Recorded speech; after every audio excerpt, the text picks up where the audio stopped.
evening and welcome to yet another episode of BizFirst in Focus. This evening I have a special guest. He is a scholar, a professor at the Oxford University. He is also the director of the Research Center for Islamic Legislation and Ethics as well. He is Professor Tariq Ramadan. Thank you very much and welcome to the show. Thank you for the invitation. Starting off, it's a pleasure to have you on board as well, Professor Ramadan.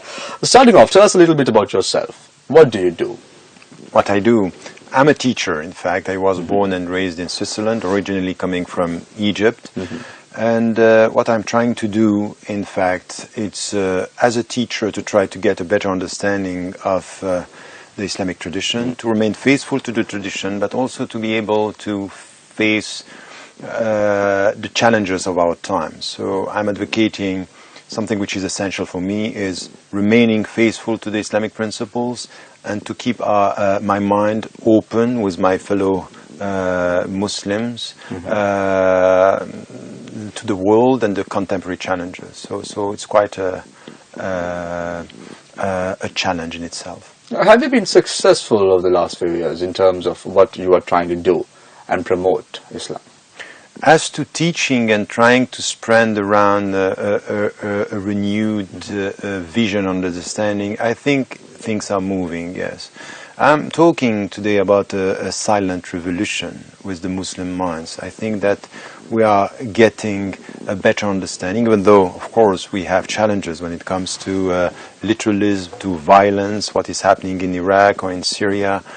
These are challenges that we cannot deny, but we should not be misled by the marginal expressions of violence and extremism and forget the deep movement in history that is bringing a deeper understanding of Islam. Silent revolution, the word revolution, isn't it a bit too harsh given the context of Islam? No, because I really think that we have to take the word the way it is. It's the literal meaning of revolution is to change your understanding. So going from repeating what was said in the past to understanding the principles and the eternal principles while you are facing the contemporary challenges, this is an intellectual revolution.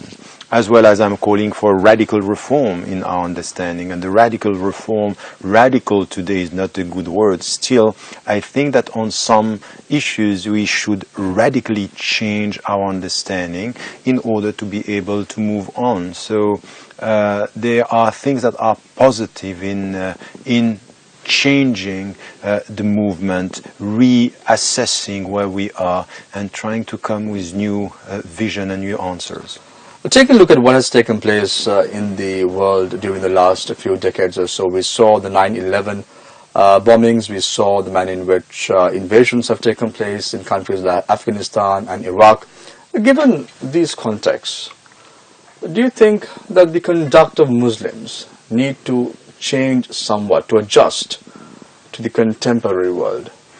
No, I think that we have to look at the world the way it is and not to be in a state of denial by saying, oh, that's not us, this is not Islam, what happened in the state is not Islam, what is happening in Syria is not Islam. We can't do that. We need to come with a clear Islamic positions, on a clear Islamic position and a clear statements as killing innocent people, targeting civilians. This has nothing to do with our religion, and we should come with the verses and the prophetic traditions that are helping the people to understand the overall message of Islam.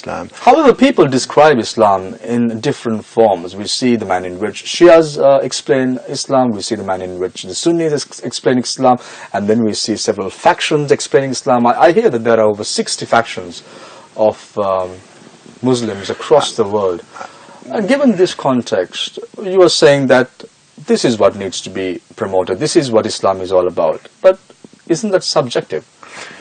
That's a very good point, because when people are talking about Islam, we Muslims very often we are presenting ourselves as something which is a uniformity, and the people are confused because what is happening? All these people speaking in the name of Islam, who is right?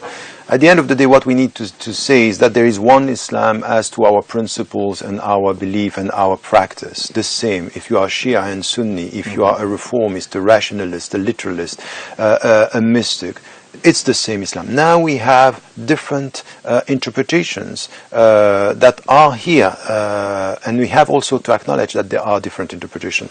The very important message that we need to translate is there is a diversity of interpretation and there is an accepted diversity in Islam. Now, we can't go as far as accepting that some people in the name of their interpretation are behaving against the very principle of Islam. So for example, anyone who is coming to me and telling me in the name of Islam I can kill civilians or innocent people or I can torture, I will say, I'm sorry, this is not in the accepted. What is jihad then? So the jihad here, that's also something which is important because the Muslims very often, they don't know how to use the term and some are misusing the term. Jihad has nothing to do with war. Jihad first has two dimensions. First is the way you resist what is bad. For example, between you and yourself, any human being trying to resist his or her temptations or I want to interrupt you for a second here, Professor. No, but that's is there a jihad now in the world? No, there is jihad everywhere. Now I experience right now a jihad. I wanted to talk and you prevent me from talking, so I have to master my tongue to listen to you. So this is a personal jihad. This is where I'm resisting my temptation to speak, listening to you and responding in a wise way. This is the personal jihad. This is everywhere. Every single human being trying to master her or his instincts or desire is going through jihad. Now, there is another dimension, which is when you look at the world today, there are injustices, there is poverty, there is illiteracy. Everything that you are going to do to resist poverty or discriminations or racism is a jihad against what is bad. And then what you have to do is to reform it for what is good. So for example, in many societies, I'm talking about social jihad. For example, in Sri Lanka, with Buddhists, with Hindus, with Christians and Muslims, we need to have something which is a jihad against poverty, a jihad against illiteracy, a jihad against racism. This is jihad. Now, what they are doing in Syria with the so-called Islamic State or ISIS... So that is acceptable, in your opinion? What they are doing? That's right. No, what they are doing is, it has nothing to do with jihad. This is something which is completely unacceptable, and we have to condemn this. And I'm doing it, and we are so many. Almost the consensus among the scholars and the Muslims is to say what is happening in Syria has nothing to do with justice, has nothing to do. These people are instrumentalizing Islam. So this is what I was telling you. What we need to do is to clarify our terminology. You ask me about jihad, I told you this is jihad. Now what they are doing is to kill innocent people, is to torture, is to kill Muslims and people of other faiths. We say, no, that's not acceptable. And we, as Muslims, we have to stand up and to say, we cannot accept that. But we should not stop at the religious level. We also have to be involved in the political discussion, because it's not enough to condemn the consequences by saying this violent extremists who are calling or speaking in the name of Islam, we have to condemn them. We need to know the reasons. Why is it happening today? Why, for example, we were silent when the big powers around the world went in Iraq and destroyed the country? We need to go to the reasons and why did it happen. How do you intend to fight these forces, if so? What is your... First, there are different levels. So first is what I was saying is the religious discourse should be clear. This is the way we respond. Second, we need to go to the political reasons, meaning here, who are the governments and the powers who are involved in what is happening? When the world saw the United States of America, for example, lying about the weapons of mass destruction in Iraq and using this as a reason to invade Iraq and to divide the country, and this is what we have now, the Iraqi pattern. Look at what happened in Syria, in what is happening in Syria, what happened in Libya, what is happening in Yemen now. Day in, day out, people are killed. You cannot just blame the extremists and not act upstream against the reasons. And the other thing that we have to do is also to ask our fellow citizens, don't be passive and look at this and only blame the governments and blame the extremists.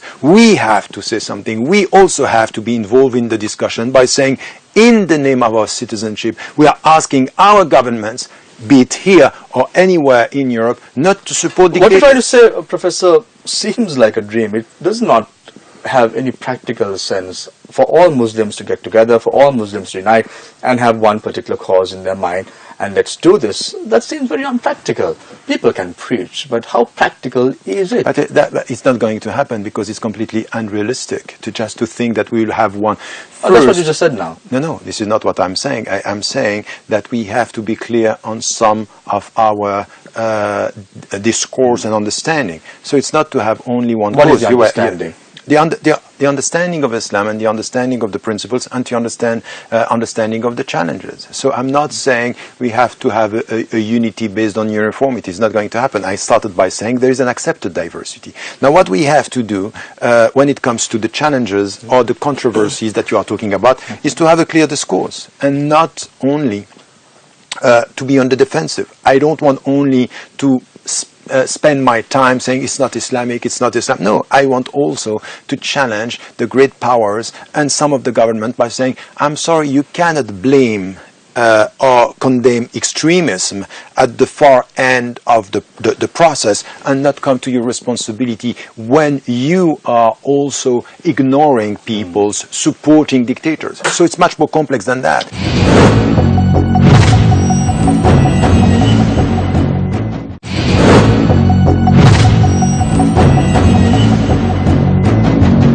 Do you think powerful nations like Saudi Arabia, the Muslim powerhouses in the region like the Gulf countries, are turning a blind eye towards what's happening in other countries which have been affected with war? Not a blind eye. I would say they are just supporting their interest and they don't care about the people. So what is happening with the Gulf states is today something that is not acceptable in any ethical What must standard. they do if that's the case? First, when you are so rich, you don't put your money only in Western banks. You look at poverty in the South. What we need today, from Sri Lanka going to the Gulf states and going to African country, is South-South collaboration.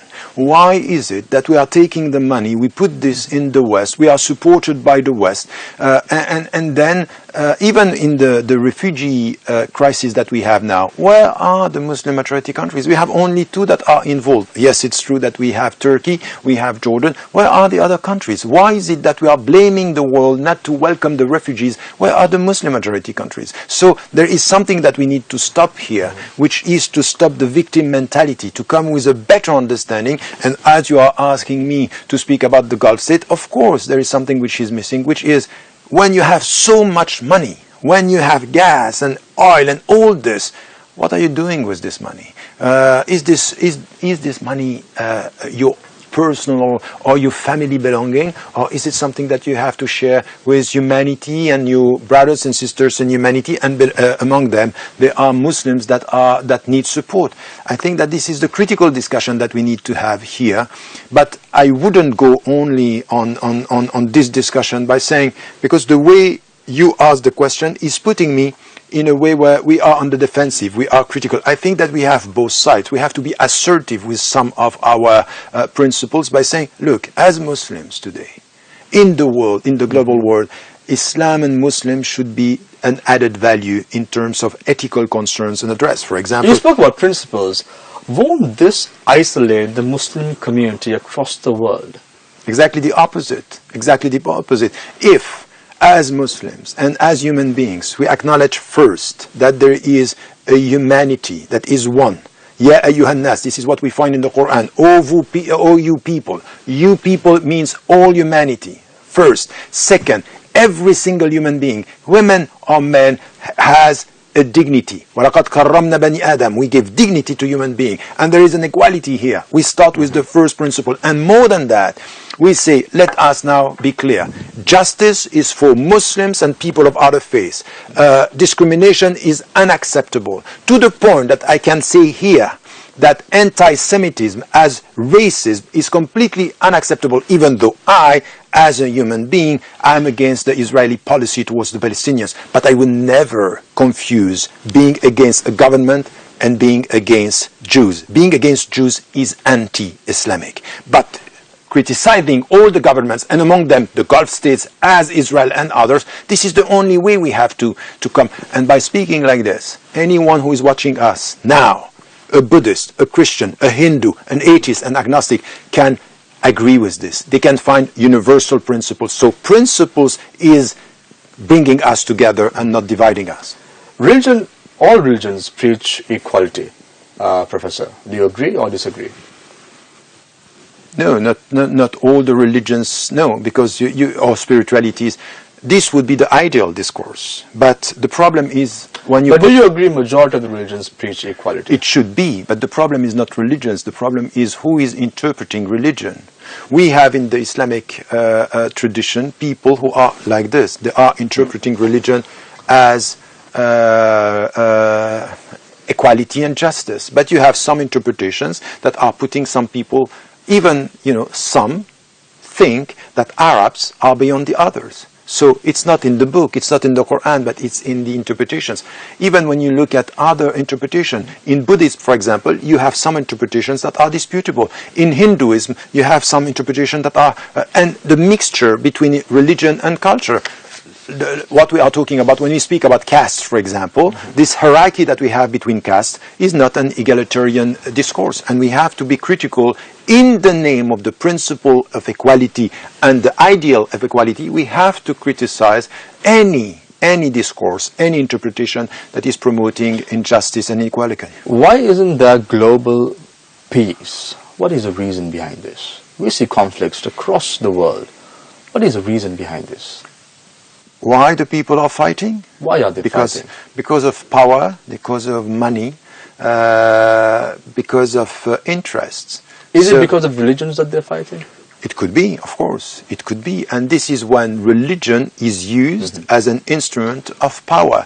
When you are instrumentalizing religion to get power, so this is exactly what is happening. So this is why to make our religions instruments of peace, you have to put the principles at the center and to challenge anyone who is behaving or acting and promoting power for him or herself, interest for the countries or geostrategic interests, and making us think that it's enough to have a seemingly democratic process when it comes to politics, and behind the scene we have an undemocratic way of dealing with economy. Because the problem that we have today is that it's nice to speak about democracy in political terms, but who are the people who have the money? Who is deciding upon the politicians? Are the people, the transnational corporation? And in that field there is no democracy, there is no equality. So we have to stop being naive and to think about the global picture much more than having a discourse about,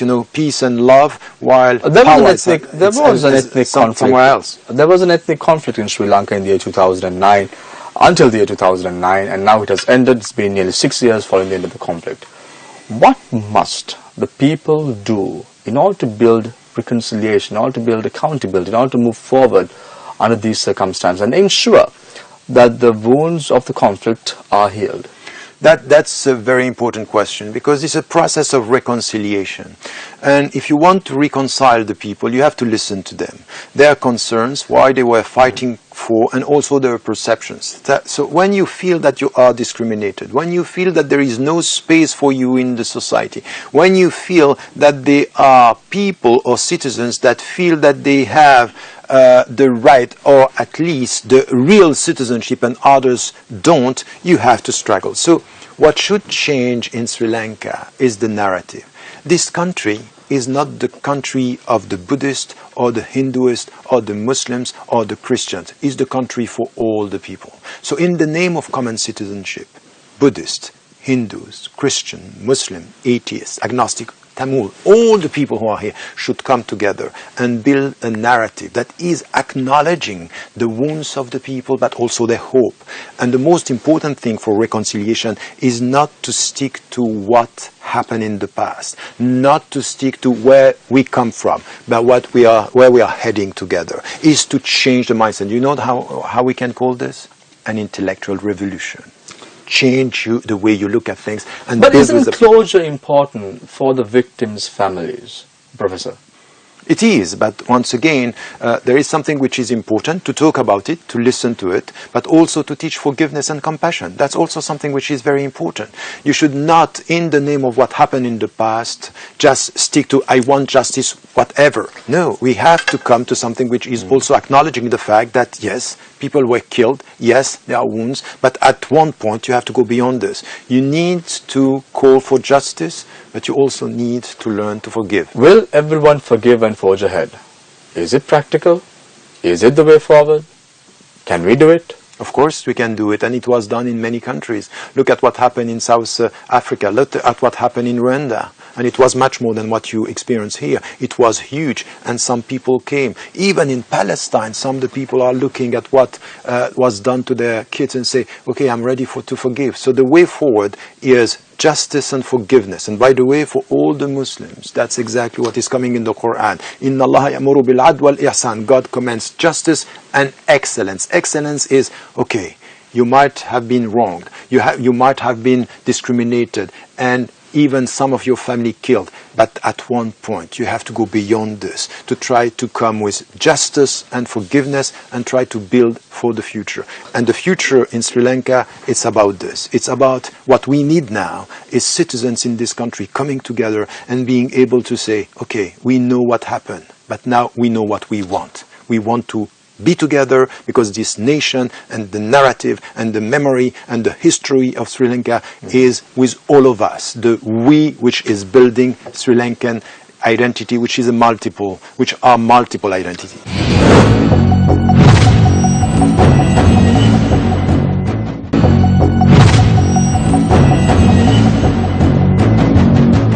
Professor, you are known to have been in the list of the top 100 most influential people back in the year 2004, and also among the top 100 global thinkers. How far can you, and individuals like you, influence another? I think that's a question which is difficult and at the same time simple. The fact that I'm here with you, you invited me because you heard about what I am doing. And I spent my time at the grassroots level teaching and dealing with people.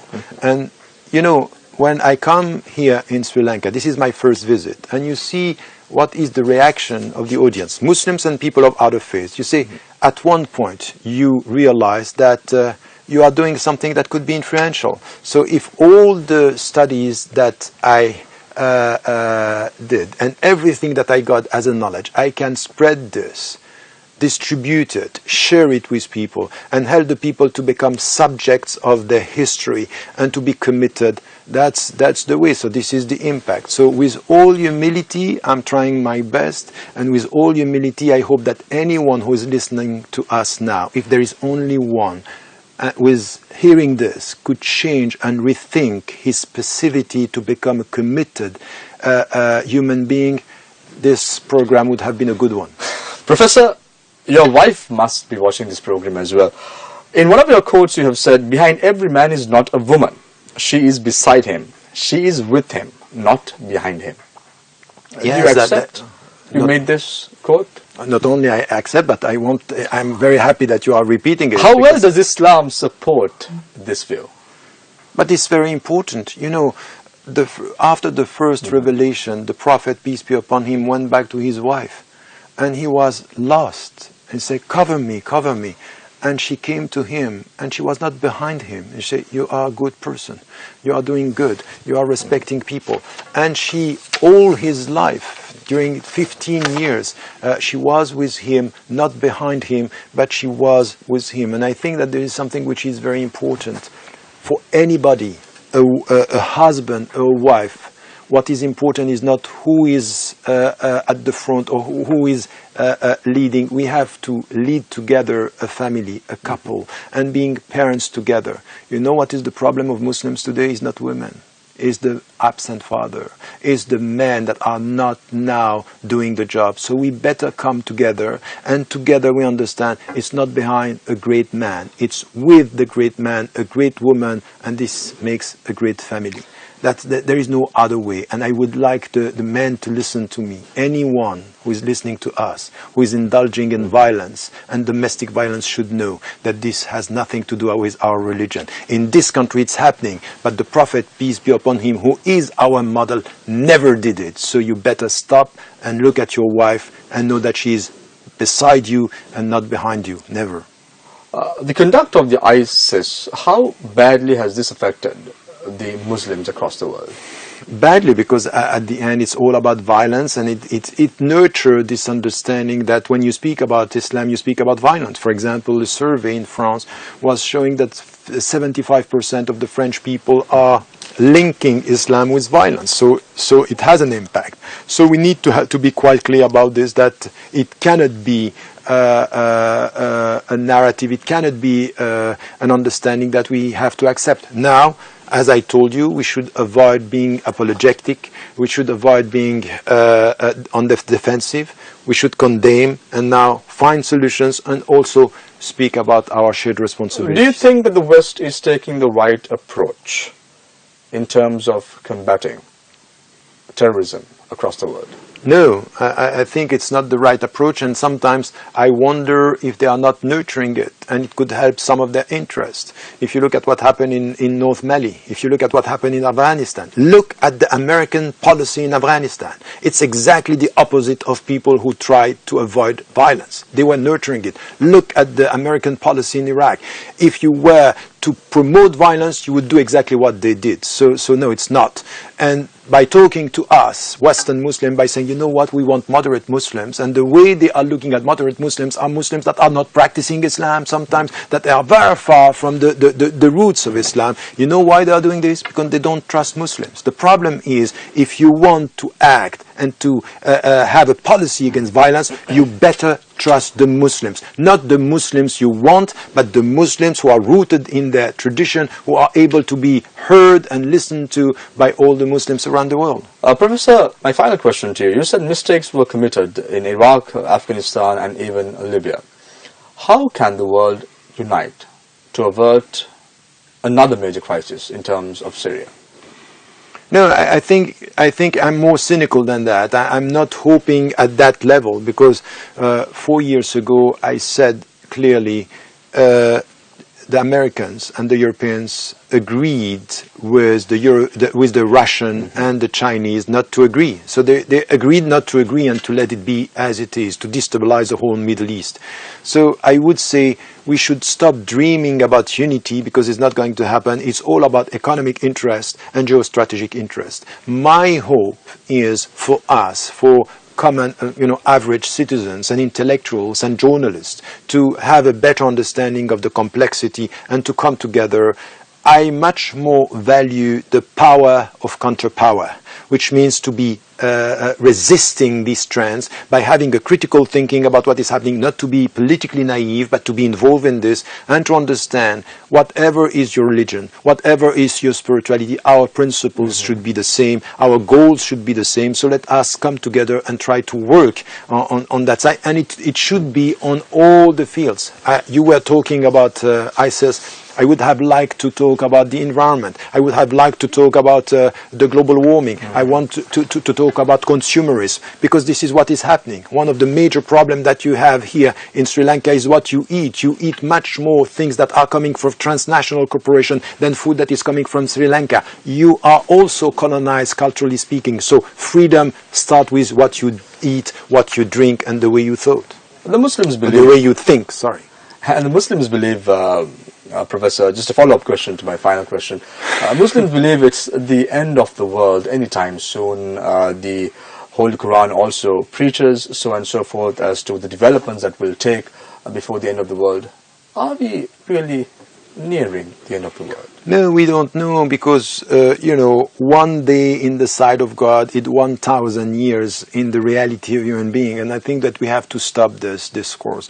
What is coming out of this is superstition. The problem that we have with Muslims now, they are emotionally driven and very superstitious. So we better take our responsibility. The world is here. Don't ask when is the end. Know what you have to do with it now. So your responsibility first Instead, because you know what is behind your question, there is something which is very vicious in what we have, is the victim mentality. The Muslims say, oh, we are the victims, so the end of the world is coming, we are helpless, we don't know what to do. That's exactly the opposite of the right Islamic understanding.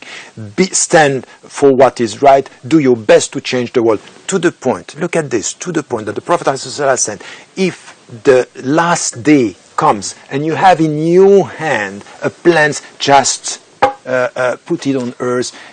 If it comes, even meaning what? You don't care about the last day. You have to care about what you can do now to show that you are reforming the world for the better. So this is the deep understanding. Stop superstition, start being realistic, and do what you have to do step by step, as much as you can. And with your intention, God will see what you wanted and what you have done. Stop being emotional, stop being superstitious, be responsible and realistic. Professor Tariq Ramadan, thank you very much for joining us right on this. It's a pleasure to have you on board.